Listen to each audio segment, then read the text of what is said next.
tupu ki roto, tupu ki waho, tupu ki te whaiau ki te ao māramati hei mauri ora. E ngā reo, e ngā mana, e ngā ihi, e ngā wehi tēnā koutou, tēnā koutou, tēnā koutou katoa.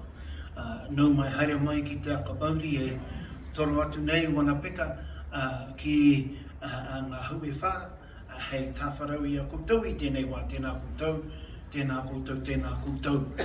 Tangi hea o tātou aitua, kua rūpeke atu ki tua o pai ki te mahau o Matariki, kia wheturangi tira. Rātou kia rātou, tātou kia tātou te pito ora tēnā koutou, tēnā tātou. Ko Matariki tēnei e mahuta ake atuana ki te pai. Nō reira tēnā koutou, tēnā koutou, tēnā koutou. Ladies and gentlemen, welcome to Matariki Tauira.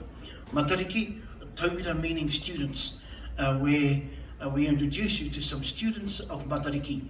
All of our speakers are from around Rotorua Lakes Council. There was only one prerequisite, that they know nothing about Te Ao Māori, so that means they know nothing about Matariki. And their goal isn't to come in here and say, hey, I'm the expert. They're here to tell us what they have learned on their journey with Matariki. We have Julianne Wilkinson in the room with us today. I think this is your third, is this your third Matariki Tauira that you've been along to, apart from yourself? Which was on Saturday, Tupua Nuku. Yesterday we had Tupuarangi, and today we have a new star, a new whetu to talk about. Now I'd like to just quickly acknowledge we have this Pathfinder, and this kaupapa is around the Pathfinder, which has all of the references, all of the books, magazines, etc. that you can find here in the light in Te Akamori, where that references Matariki.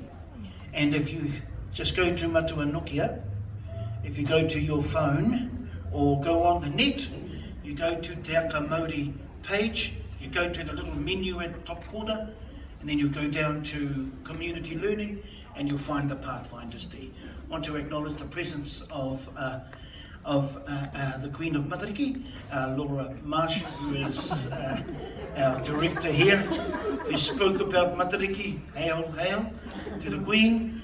And also, just a bit later on, we have Rukingi Richards. Rangitihi Penny will introduce him. So Friday is a double feature here at Te Akamori. And today we feature one of our hunga mahi, one of our workers here from Te Akamori, Kylie Holmes, and just really want you to listen, because as I said, this is not about her saying I'm the expert. It's about introducing Kylie to Matariki and Mātauranga Māori, and then you can join her on her journey through this kōrero of Matariki Tauira, where we all can be students of Matariki. Tauira meaning student, Matariki meaning Matariki. So the student of Matariki today, on this Makariri Day, is our very own Kylie Holmes. Nō reira, hōpai te pakipaki. Thank you, Kingy. Kia ora, I'm Kylie Holmes. I am the Youth and Early Learning Lead here at the Rotorua Library, Te Akamori. I'd like to thank my parents for coming, Sue and Dave, and my husband Josh for joining us. So the whetu I was given to study is Waiti. And Waiti is the star that represents the fresh water and all that live and survive from and thrive from her. So I've learned a lot in my study of Matariki. I've learnt a lot about the whetu, the star, and a lot about our lakes as well, and all the things that our lakes sustain. So I've learnt so much about the area my family currently live in. So, Waiti. Waiti is associated with all freshwater bodies and food sources that are sustained by those waters. Waiti and Waita are Matariki's twins. Papatuanuku knew that they would be able to care for all the smallest and fastest of creatures, because they too know what it is to be a team. When we see these two stars in the sky, we are encouraged to work together and support each other.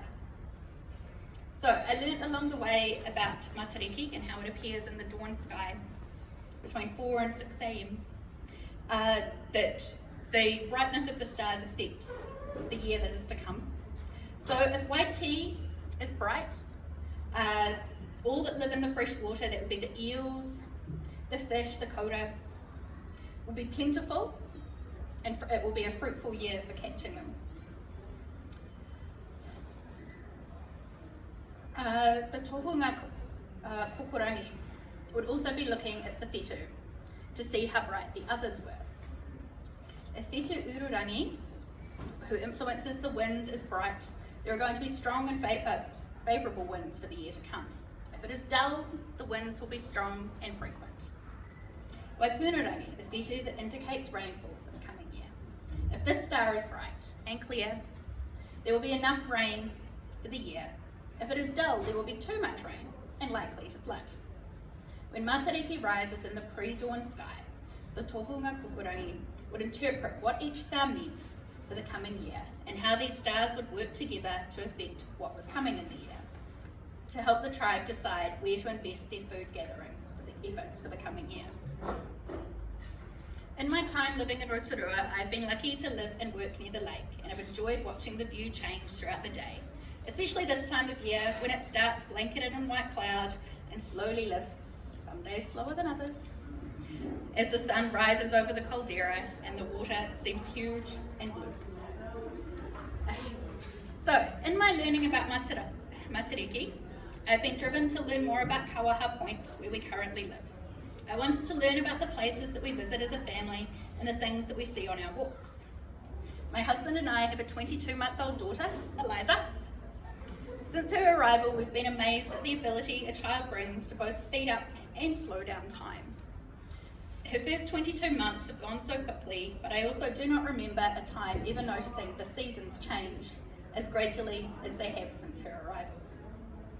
My daughter and I enjoy visiting the lake together, and as a family we enjoy being near the water. Anytime we can, my daughter enjoys walking to the beach, a sandy spot where the Waihiro stream meets Lake Rotorua, just here. Over the summer on these walks, we would stop in the shade and look from the jetty into the lake and try and spot tiny fish and other creatures. So, in my learning about the lake, I have discovered that these fish are ina, a small and common whitebait. These were first known to be in the Rotorua lakes when Ihinga first came from the coast and his dog ate too many and regurgitated them. There are no other known early stories about larger fish being in our lakes either.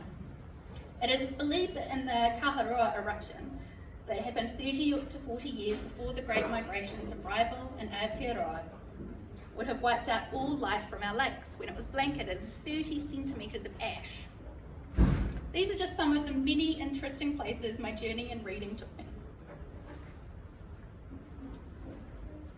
This spot that we visit is Ruapora,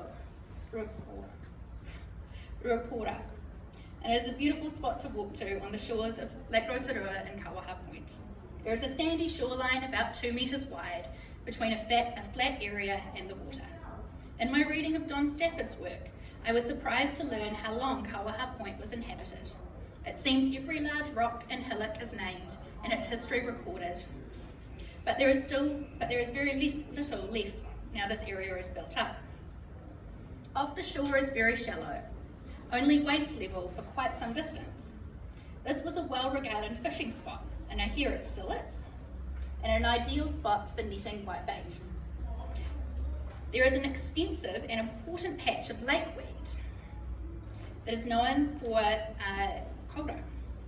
Koura are small freshwater crayfish. They like to hide and are not easy to spot from the lake edge in daylight. From my reading, I understand the Te Aroha way to capture koura is to construct a rope woven with bracken and fern bundles that is laid and weighted to the lake floor. These are left for a month for the koura to colonise before being pulled out of the lake, full of koura, to be enjoyed as a prized delicacy. One of the other places my journey of learning took me was, after many hours in the Don Stafford room with Don Stafford's work, was to learn more about the past sites that existed on Kawaha Point too. And through this I learned that this was a frequent hiding place for Tonohopu. Thank you, Nagatiki, for sharing that. At the top of Kawaha Point, near the junction of Grandview and Vista Place, stood one of the past sites. This beach is a place where 2 of Tonohopu's sons were kidnapped and later murdered following a raiding party from Taupo coming.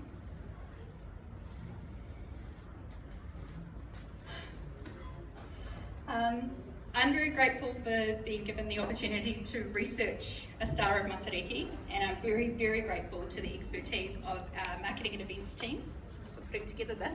Please take, there are plenty of copies, please take one if you're keen to learn more as well, and also to the expertise and great extensive knowledge of our heritage and research team, who helped guide me through John Stafford's work and many other publications that are held in our John Stafford room about the amazing history of our city, both pre-European as well. It's fabulous.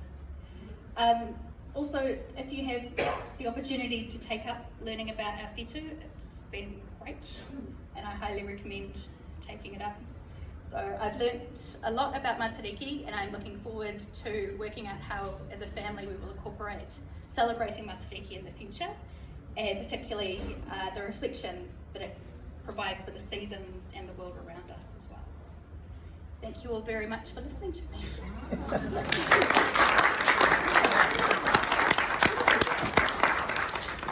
Tēnā koe, Kylie. So is it if Waiti, if Waiti is done, it means that there'll be more less favourable, right? Yeah. And so that you were saying, and if Punarangi is dull, then there'll be more rain than there. So more sediment and more adverse effects for what lives in the lakes. It's amazing. Amazing. Another big hand, please, for Kylie. And I think